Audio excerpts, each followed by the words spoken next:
Let's talk about pricing segmentation. Thanks.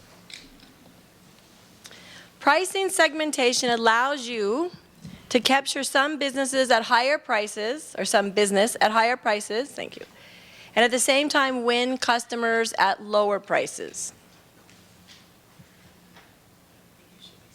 Thanks very much. So how do you do this? Well, first you need to identify your segment, and then you need to create a separating mechanism. Now, pricing segmentation is one of the most powerful tools in your pricing toolbox. And I wasn't a fan a few years ago. To be honest, I kind of felt like this is what we offer, this is our pricing, this is who we are, and we're not going to meet everybody's needs. And I had almost an aloof view of customers who weren't in our market. And I just figured, well, you know, if we can't meet your needs, if you can't afford our programs, there is the why, and there is this program. And then I got a little bit more mature in our business model, and I got real jealous of any customer that wasn't our customer. And I kind of came to the view of, actually, we want all the customers. And it wasn't just about being jealous of anyone having our potential customers. It's also because I never liked the word elite in our business or anything that it denotes, because we inherited that name, and that's what we can't change it now. But I really don't want to be a program that can't in some way find a way to accommodate as many children as possible. We don't really need to be so concerned about our brand and how great we are, so that we price ourselves all the time in a certain niche to the exclusion of everybody else. And so once we kind of played with that, it became one of our strongest strategic pricing mechanisms that we employed. Okay, so here's how it works in the general market. You charge different prices to different people for the same or similar pricing. Now, price segmentation is going to be different than versioning, which we're going to talk about in a second. So, for example, you go to the movies, and there's the student pricing, and there's the, I say old people, but senior pricing, and discounted for the kids. Senior pricing at McDonald's, you see coupons. Coupons are actually something I made fun of for years. I'm here with my tail between my legs. You've probably heard me present about coupons are just, you know, beneath us. I don't feel that way now. I have a different perspective. Early bird discounts and airlines, my goodness, they charge different prices for the same trip from here to Chicago. You could be sitting 10 feet away and you're paying $12,000 more for the flight. And I don't know, I've never been in that $12,000 seat, but I'm told. So some examples of segmentation. Besides the age, local versus tourist. At Disneyland here, 30 minutes from here, we get some discounts for being local people. They're happy to have us come back time and time again. They find value in that, and they provide some special deals for us. Ski resorts do the same thing for the locals. San Francisco Pier, where John lives, they have local programs where local people can buy the same exact little visit for a different price. Geography. How many of you have more than one location? How many of you charge different rates at your different locations? Same here. There's different markets. We know it's the same good swimming lesson. It's just that we are responding to a different customer, and we're charging a different rate for that customer because we know it's the best thing to do for our business. So geography can segment your market. Occupation, you'll see pricing that's offered for military members that's different. You can get, man, I tell you, if you have military ID, hotels will just really give you a good deal. Fire department people get discounts. Teachers get discounts. You, in your program, can probably get teacher discounts at a lot of the stores that you shop. There's gender-based discounting still. In California, there's no more ladies' nights out. I think Virginia no more, but anywhere else you can go, and us girls get in for free because you boys follow us. Dry cleaning. I can't stand paying more for my little tiny red tank top blouse than I pay for Steven's 6'4" shirt. It's like, but you do it. And so now they don't say men's wear, they say blouse versus dress shirt, and it's gender-based differencing. When I get my hair cut, it costs a lot more than when Steven gets his hair cut. So those are examples of segmentation that goes on. It's the same service being provided, but a smart business model recognizes I need to probably adjust so I can capture as much of the market at the best price possible. What they did with the dry cleaning is they started with this base price. They're not really discounting the men's shirt. They're ripping off the women. You know, now that I think about it, except for Girls' Night Out, we're the ones that get it all the time, aren't we? We pay more for our haircuts, more for our insurance, more, careful the driving, I actually kind of get that. More for the insurance, more for everything, except for ladies' nights out. Go figure. There are price-sensitive customers. Price-sensitive customers are willing to put more time and effort into finding that deal. They'll wait for a deal. How many of you have done Groupon? I think it's so fun. It's like such a bad idea, but I mean, I love getting 700 customers in 1 week. You want to see your staff and see who's a Caped Crusader? Do a Groupon. And I love getting 700 customers for like $1 a month. Because I'm pretty sure that's what it adds up to be. But there's just something kind of fun about it. And it's invigorating. It's fun to watch the ticker tape all week long to see that you just signed up 600, 700. And you're like, oh my God, what cap did we put on that? And then all these new people come in. I just think it's kind of fun. But there are people who will wait for that deal. If you do Groupon too often, or if you do it regularly, or whatever promotion that you're doing, they'll shop that and they'll wait for it because they are price sensitive. So maybe you're okay with that and you're willing to do that and you know you're going to capture that market, or maybe you'd rather vary it up and not make it quite so predictable. Price-sensitive customers will be more thorough in evaluating alternatives. They are the ones who ask questions at the desk. They are determining how much this costs exactly per month, what the reg fee is, what the leotard's going to cost, what the goggles are going to cost. They're aware. And your price-sensitive customers are not necessarily your lower socioeconomic category. Some of my most affluent customers show up with their Maserati and kill us at the front desk with questions about the pricing. They'll use foresight to get the best prices, and they may invest money at the front end in order to get a better deal at the back end. So how do we discount to some but not all? Because remember, we want to collect the best value that we can all the way around. So we still want our customers who are not price sensitive, who don't care about the coupons. I sometimes cut them out, never bring them to the store. Never. Absolutely my specialty. I think it's a really good idea at the kitchen table, but I'm not that price sensitive where I remember to put them in my purse and actually, or sometimes they even go in my purse and I don't hand them out at the counter.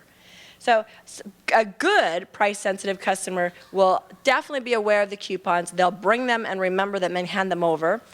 Coupons for a cause. Maybe you don't like the idea of coupons. It still just doesn't set well with you.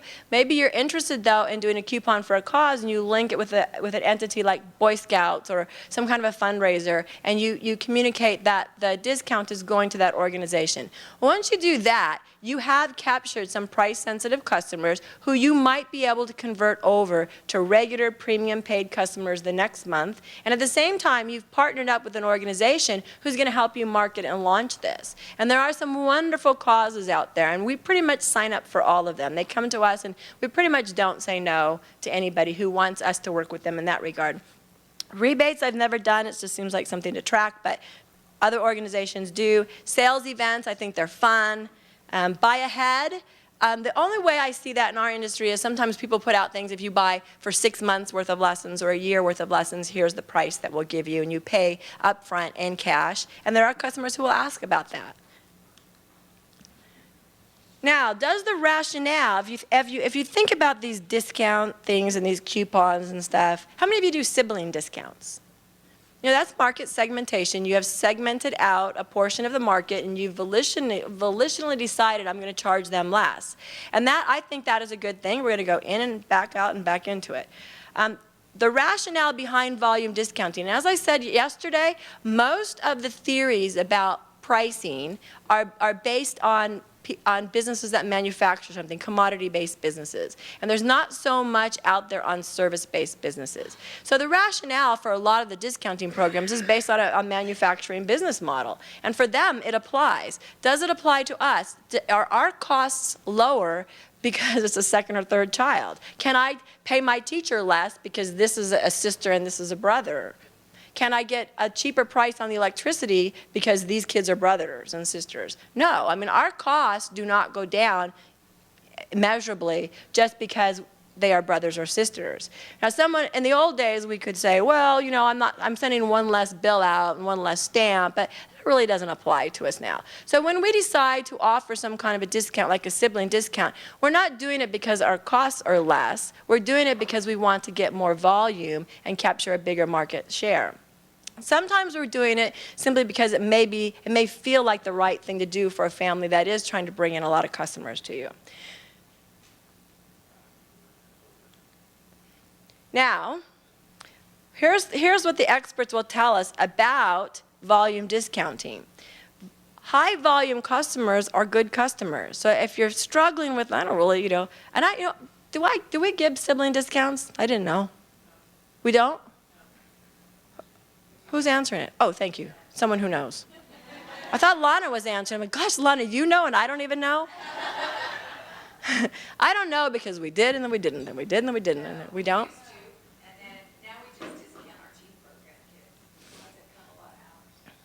Okay, maybe we should look at that again for like the 12th time.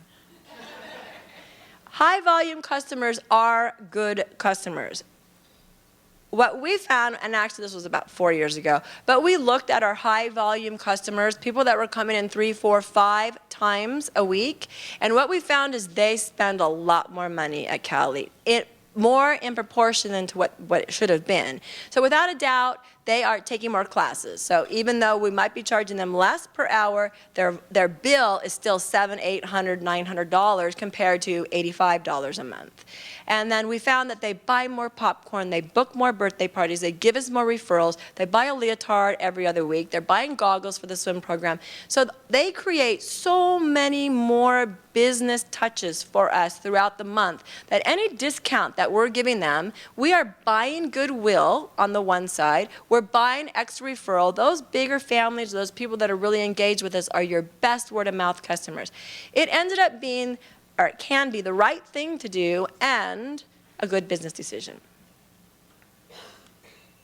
There are some other mechanisms for segmentation. There's the weather. It doesn't apply to California. I'm pretty sure this is the only day it's rained in 45 years.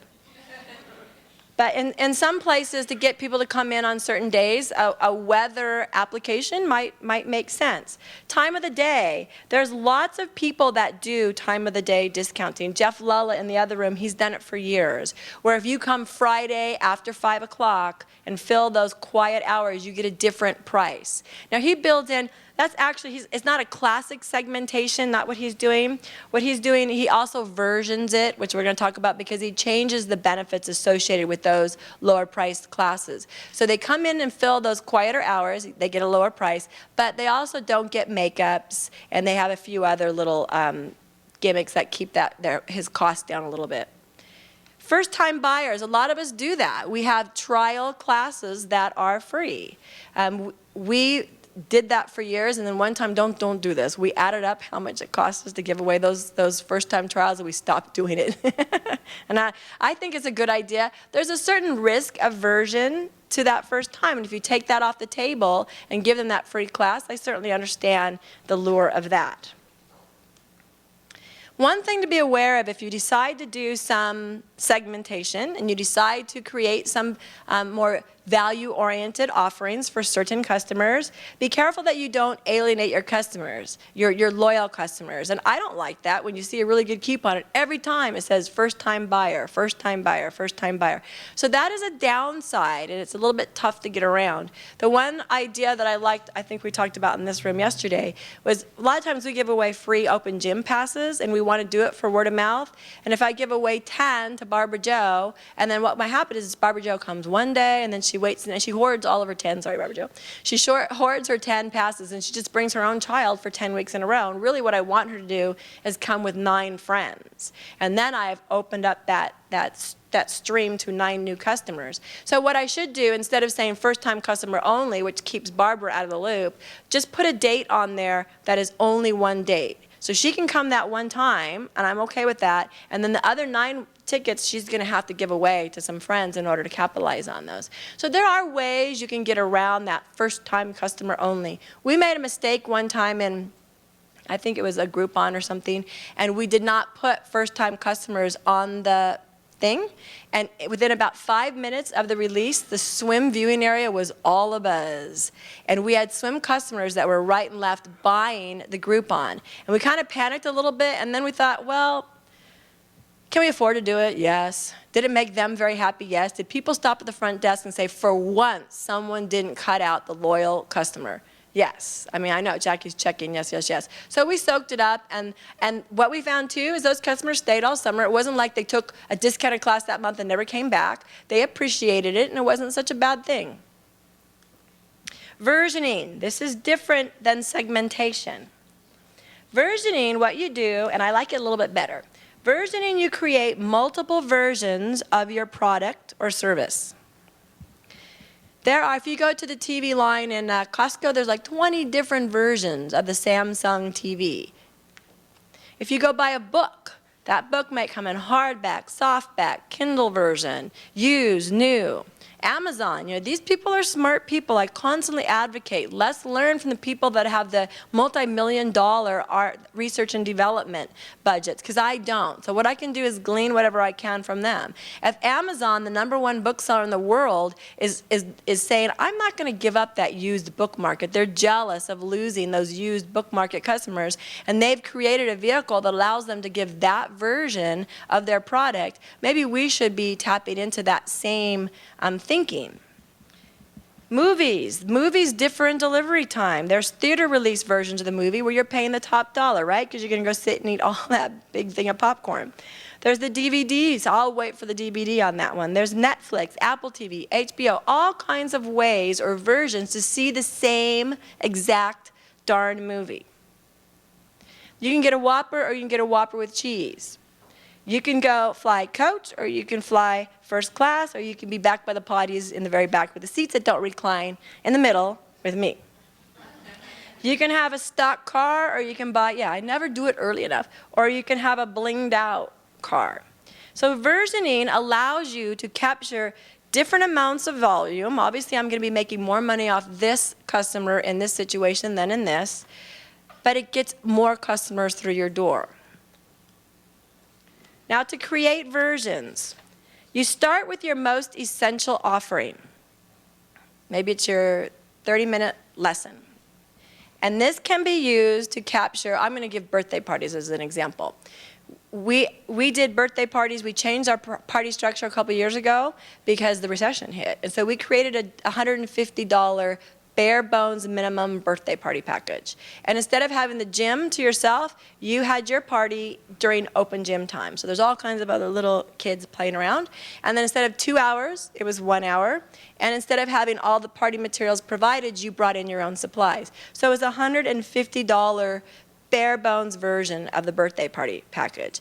And then what we did is we kept our middle level, our $250 package, bring 20 kids, it's a private hour in the gym, and then we provided the supplies.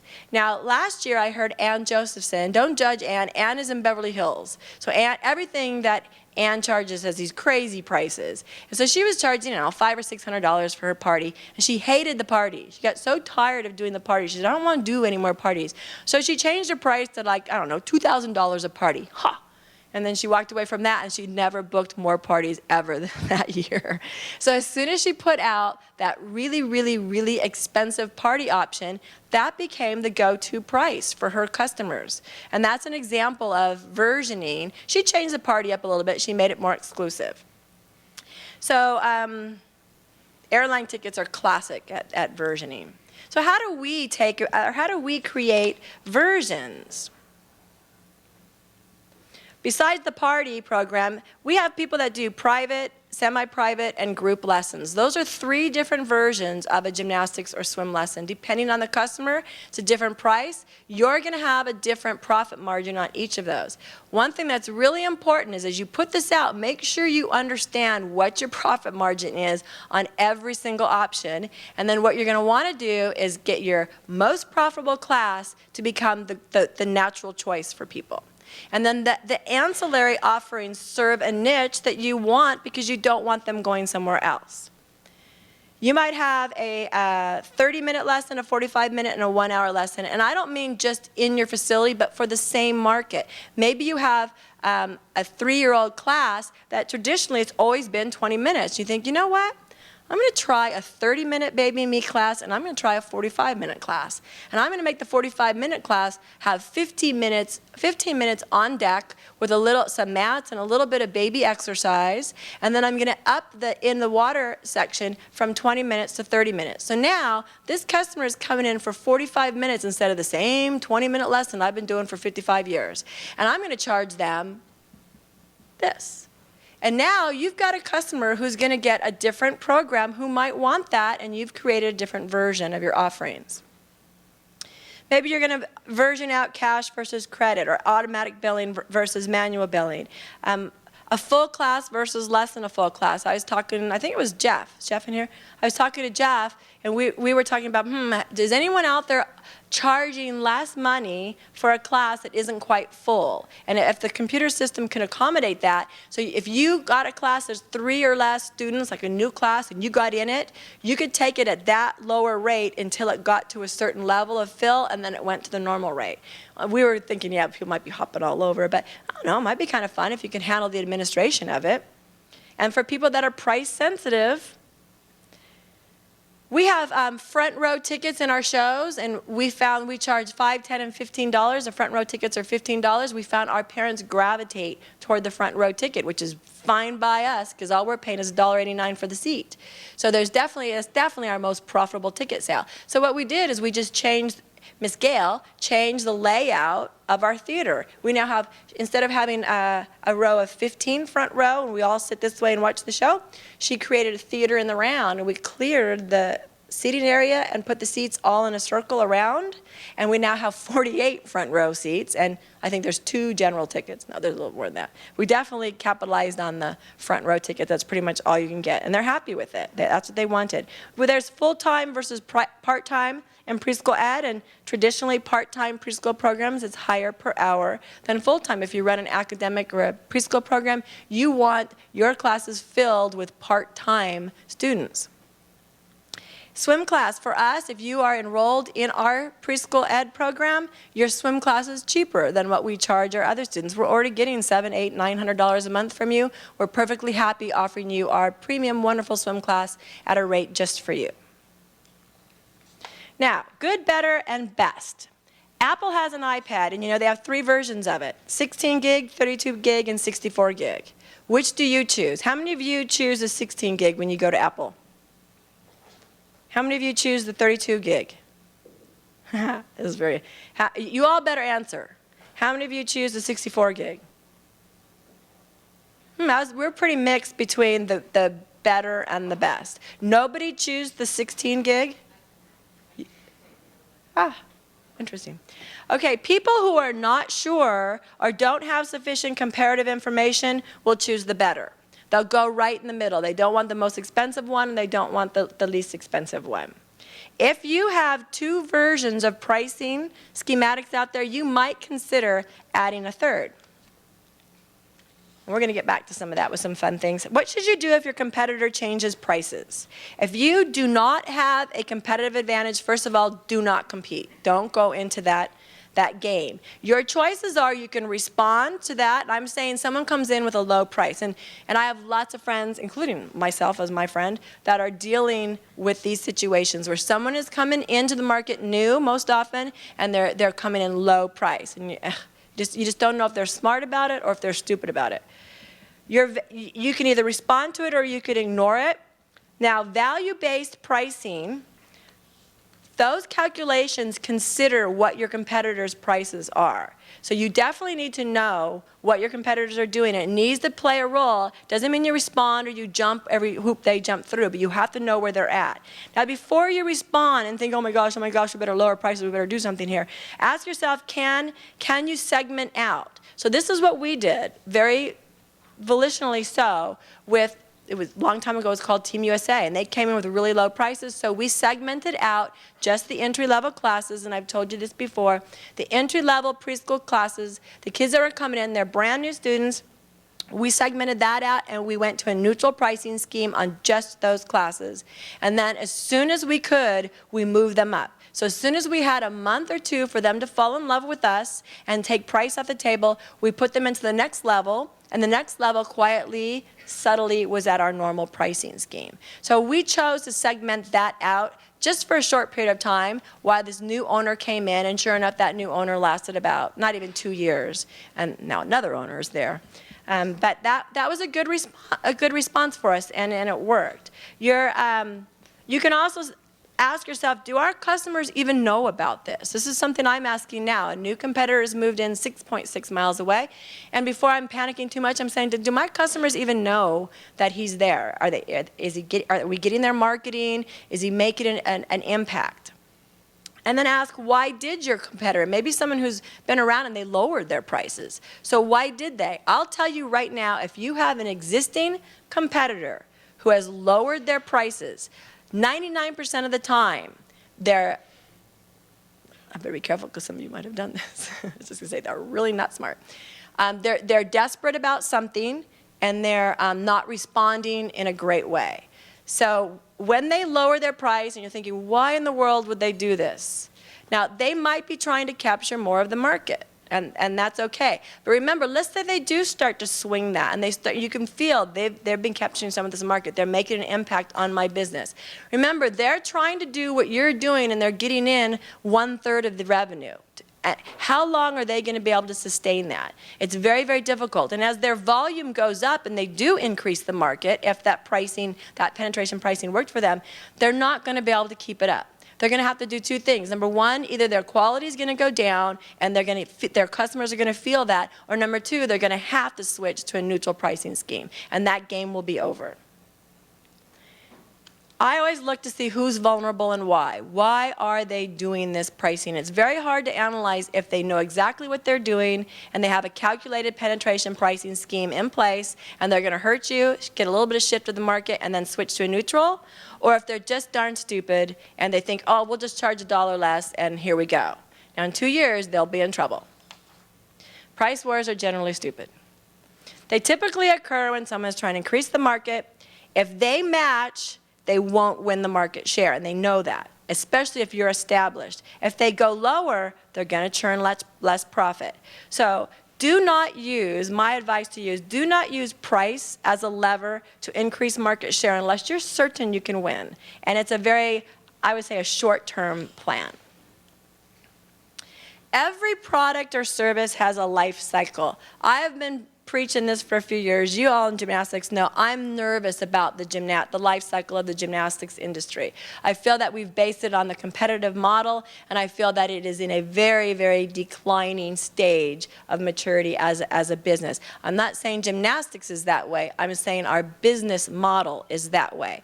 In gymnastics, we suffer from the fact that it's no longer offered as a sport in our high schools. Every college is eliminating gymnastics. 4 to 6 athletes every 4 years get that top prize. So I struggle with why we make that the top prize, and I've made it very clear, and Stephen Penny and I have big fights about it once a year. Right, Jeff? So every service has a life cycle. There's an introductory life cycle. There's a growth phase, a maturity phase, and then a decline stage. Look at some of these businesses that have come and gone, and they're good businesses. KB Toys, Kids R Us, Sizzlers never was a good business. Craig and Auto Parks, Alpha Beta. Goes on, there's a long list of that. In a new stage, we'll have very few competitors. For us, this is our performance gymnastics. Very few people, some of you are now. How many of you are delving into performance gymnastics or thinking about it? Yeah, there's some of you. You are so smart. There are very few competitors. We like that. Aerial arts, performance gymnastics, we now have people coming in saying, so you guys do this circus stuff, right? Or you're the ones that we're doing this athletic stuff on the lights and the stage, and yes, we get to wear costumes, makeup, yes. No one else is doing that, so we have very few competitors. We also had very few customers. It was a tough sell to introduce this new gig. What kind of pricing should you do? Well, we stuck with our higher prices because we had a bunch of other things going around us where we could absorb that, and it worked. If you expect a monopoly, you'll get away with that skim pricing, and it worked for us. Now, you can expect that others will vampire. I have shared the performance gymnastics with everybody, but I haven't shared it with my competitor that's 400 yards away. Is Tina in here? I invited, not the other Tina. I invited a competitor, I hand-invited my competitor who's, 40 minutes away. I would love for them to do performance gymnastics, but I don't really want my neighbor doing it. Not gonna lie. He's gonna figure that out on his own. I'm not gonna help him. If the market is growing, you can keep your pricing aggressive, that meaning you have those low prices, to increase your market share. You can focus if you want on sales and costs, but as the growth slows, be prepared to quickly, and you'll probably can't wait, to switch to a neutral, more pricey pricing. In the growth stage, customers are increasing, you're happy about that, but you'll start to have competition coming in. Generally, you should follow whatever pricing strategy you started with. So if you had low prices as your industry, your service starts to grow, you probably need to stick with that a little bit longer. If you came in at skim, stick with that. Generally, that's what they tell you. In that second growth phase, stick with the pricing schematic that you had in place. If you have lots of competition, go ahead and switch to a neutral pricing if you started a skim, or maybe even lower. The best time to capture a new market is in the new phases of a business. If you are in a very, very mature market, it's hard to swing that market share pendulum, and pricing probably isn't the way to do it. The maturity stage. And this is not saying that you have necessarily, that your business has been in business for many years. We're talking about the industry, although there is some crossover. Customer growth has slowed down or stopped. If you look at your operations, you say, what the heck, we have just been at 1,200 students for the last 7 years. We just can't seem to get past that 1,200 student mark.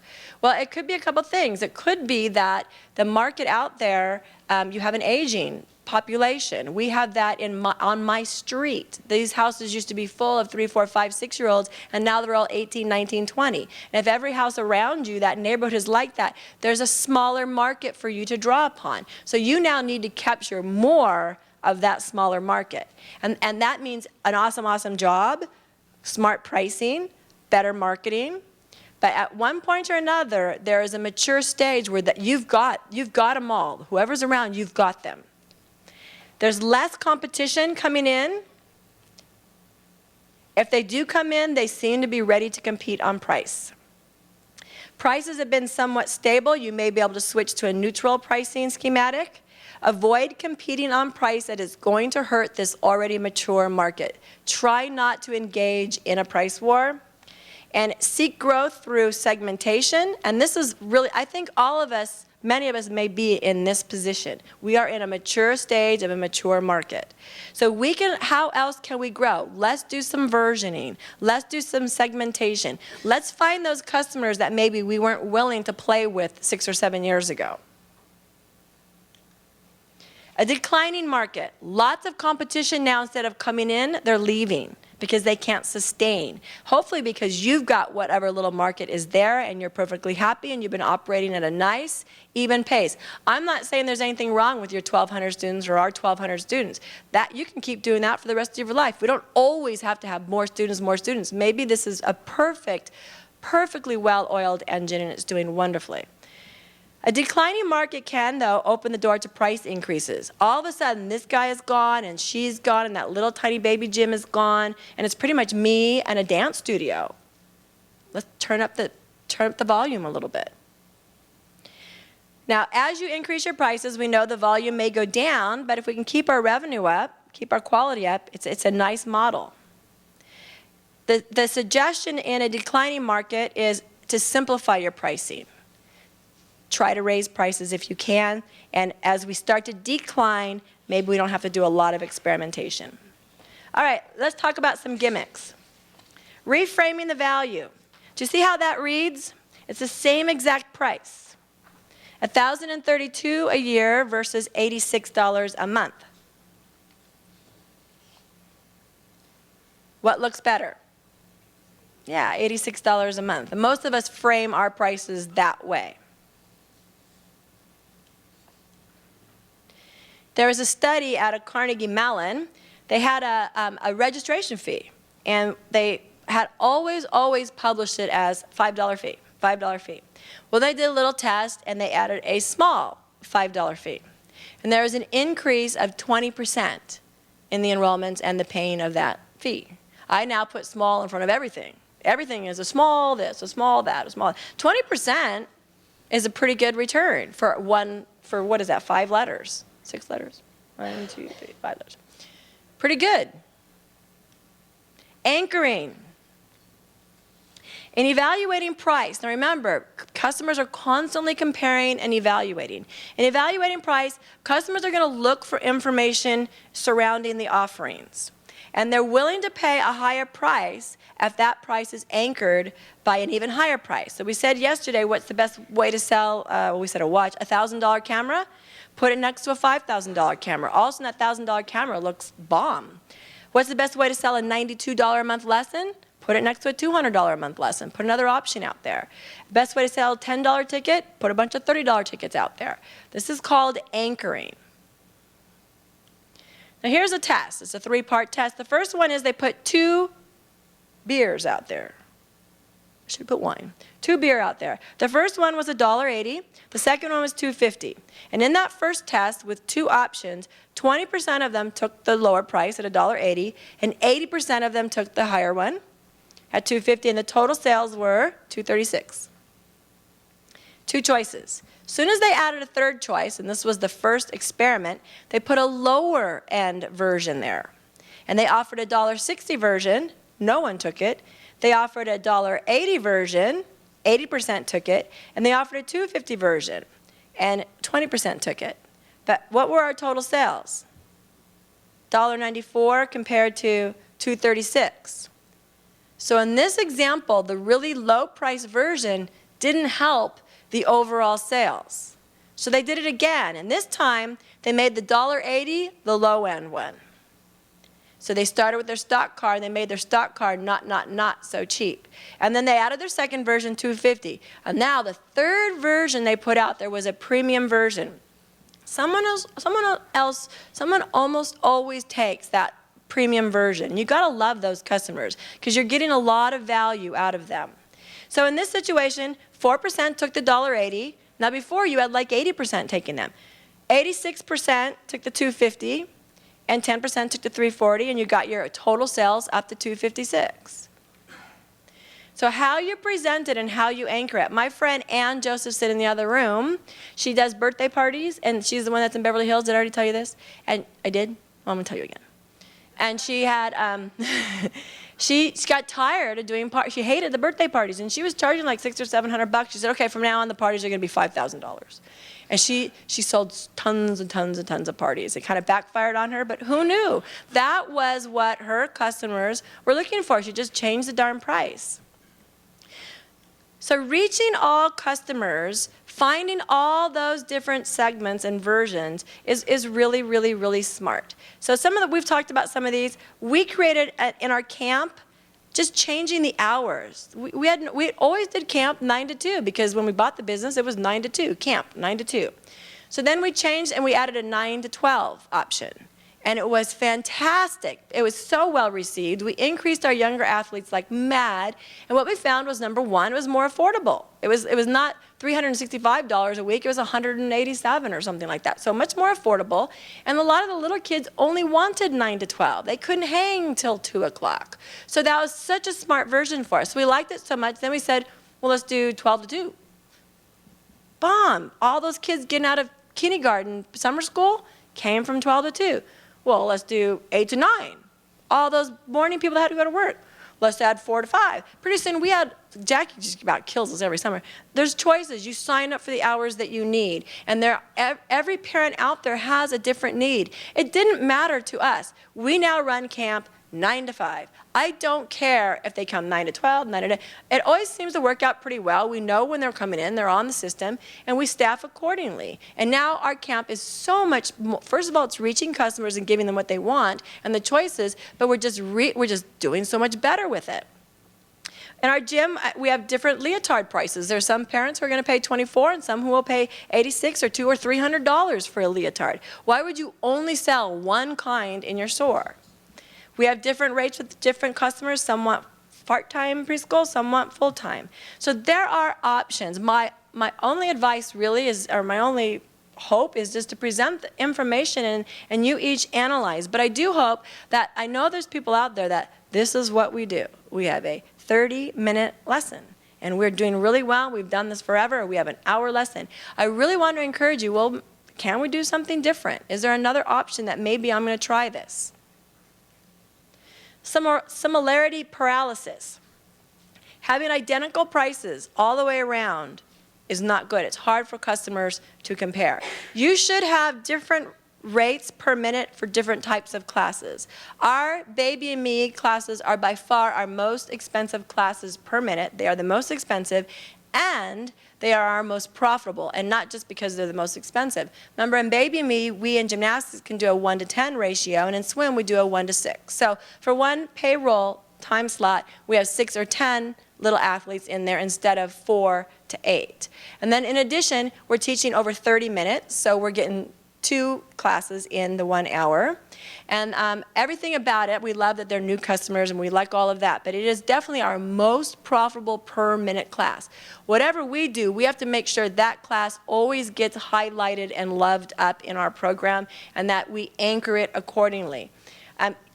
I would warn you not to have a pricing scheme where you have a price per minute for your gymnastics classes and every class in your gym gets that same price per minute, whether it's a Baby and Me and a 10-year-old, 12-year-old class. Because if you're doing that, you're not doing value-based pricing. It's easier mathematically and it seems really fair, but you can get away with more. Those Baby and Me classes, you can get away with the more per minute because the overall price is quite palatable because they're only coming in for a half hour. So you can capture more value and more profit by changing the per minute charge based on what the customer is willing to pay. Here on the similarity paralysis, I think gum was the example, and they put spearmint, whatever, cinnamon, peppermint, 99 cents, 99 cents, 99 cents, and something like 46%, I don't know the exact numbers, bought it. And as soon as they just changed the price a little bit, same gum, maybe spearmint was 99 cents and 97, all of a sudden people were able to buy. It's really funny, subtly we want to be able to compare. There's this, this, and this, I'll take this. When it's all exactly the same, what to do? The first price shown is also important. They have an example of in a pool table place, you buy pool tables, the first table was $900, which is a relatively inexpensive table. And then as you went further back into the store, $5,000, $10,000, $11,000, well, people were getting pissed as they're walking back. This is ridiculous. And because in their mind, the first price they saw was that $900 table, and that was their reference point. So from that point on, they were ruined for any other price that you needed to give them. So in our swimming lessons and our gymnastic lessons and our dance lessons and things, we might think about that. If we have different price versions out there, which one we show them first becomes the anchor price. If you're selling birthday parties, don't show them the $150 one first and expect to be able to sell the $1,000 one. That might serve as too strong as an anchor. The number 9, that tired old gimmick, number 9. Prices ending in 9 have been so effective that they can outsell even lower prices for the same exact product. This is so something that I would do. You walk into a store and there's a blouse that's $35, the same exact blouse is $39. People buy the $39 blouse, like a big percentage. It's crazy. Now, 9 doesn't win in every single example. So if you have a blouse, you mark it like this. It was $60, it's now $45 versus a $49 blouse. They like that was 60, now 45. That will win. That is a very compelling lure. If you're running a little store, or maybe you're doing a promotion on your summer camp, or you're launching something, if you do the was this, now that, and you don't mind how that sounds and it's a promotion, that's a very compelling lure. But if you took out that was deal and you simply put out $45 and $49, the 49 beat the 45. People in our minds, we associate that number somehow. We're socialized for it. So that's a good deal. That's a good deal. Grab that. Round numbers. Round numbers versus nines and cents. Behaviorally, round numbers depict class and quality. And cents, they depict discounting and price consciousness. One is not better than the other. The one that is the best is the one that serves your market. In Ann's market in Beverly Hills, I bet you she does a lot of zeros. If I was in some small community, a blue-collar community where people are working hard for every single cent, I might put some cents out there in my pricing just to show them I'm sensitive to the fact that every penny matters, and I know that you shop at Walmart every day with coupons. And I want your business here, so I'm going to make this sound like something that works for you. At some point, depending, I think sometimes we get so caught up in our brand and our image that we let business walk out the door because we're trying to be cool all the time. And really, the coolest person in the room, to me, is the person that's capturing the biggest market for the most value. Jet and I, we talk about our price increases, and surprisingly, in this situation, she's the one that wants to round up. And I'm the one, I always want to put out the exact price that it is. Because as soon as we start rounding up our pricing, it migrates on us. And 2 or 3 years later, we have differentials in the pricing. And Georgette says, Lynn, I am not putting out that camp price. This is $37.22. I said, well, that's what it is. It is $32.22. No one cares, it's just numbers. And she's right. Please let us round this up. And so we now at least have zeros on the end. And then when we do pricing, it throws me for a loop. All right, reducing pain points. If you were going to go to the doctor's office, which would you prefer? You want a diphtheria shot in your left arm, a tetanus shot in your right arm, a pertussis in your left bum, a Hep B in your other bum, and a polio shot back in the other bum. Do you want that for $79? Or I can give you an all-in-one for $92 in one arm. What are you going to go for? I'll take the all day long. I'll take that all. I don't care how much more you're going to charge me. That is reducing, literally, and that's an example I hope you can remember because it took me a long time to come up with it. That is an example that, talk about pain price points. This is the nickel and dime theory is what it is. And I know a lot of us are toying with getting rid of our reg fee. And there's a reason why I don't work at the front desk. Some dad was up there about 3 or 4 months ago. He says, this reg fee, I just feel like you're nickel and diming me. And I turned around and said, we're not nickel and, we're $30-ing you. We're not nickel and diming you, so let's call it what it is. And every the front desk is like, God, Lynn, get your mail and go back up to your office. So I get the nickel and diming. That I embarrassed myself a little. That is what we're trying to do. We're trying to avoid multiple pain points. So think about, as you put your things out there, maybe I should bundle this, maybe I should reduce some pain points. Focus on experience. You know, the Millionaire Matchmaker show, someone in my family records that show, and this lady sets everybody up. She criticizes men sometimes for leading with their wallets. They come out, these millionaires, and they talk too much about how much money they make, and then she says, don't do that. Women don't like that. Well, we don't like that in our business either, talking about the money. We need to focus on the experience. So as you present your product, as you present your service, focus and put language in your people's mouths that is about the experience. They're selling a little pony.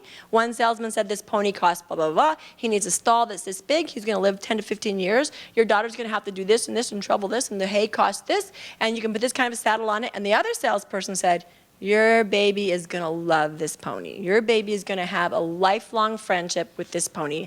And price didn't come up or the dimensions didn't come up. It was all about the experience, and guess who sold the pony? Syllables, they count. See the 3 ways that these are laid out? You see the difference. The third one is the winner. I never knew this. Do you know how many, you're going to be so mad at me when you go back and you see how many places you have numbers in all your literature, all your email, all your communications. It's going to take you 5 days to take out all those commas. The power of being second. Do you go to a restaurant and you look at the wine or you look at the steaks or you look at whatever and you say, I don't want the most expensive one and I don't want the cheapest one, so I'm going to go for second most expensive or the second cheapest. They know exactly what they're doing. On that wine list, the second most expensive wine is not the second most expensive wine. The second most expensive wine is their highest profit wine. And they put it there for a reason because they know positionally, behaviorally, economically, you're going to gravitate toward it. Same thing on the second cheapest wine. It's not really the second cheapest wine, it's their second best profit margin wine. So be aware of the power of second, and if you're going to put some options out there, think about that positioning. Actually, I'm done. That was my last one. Forgot.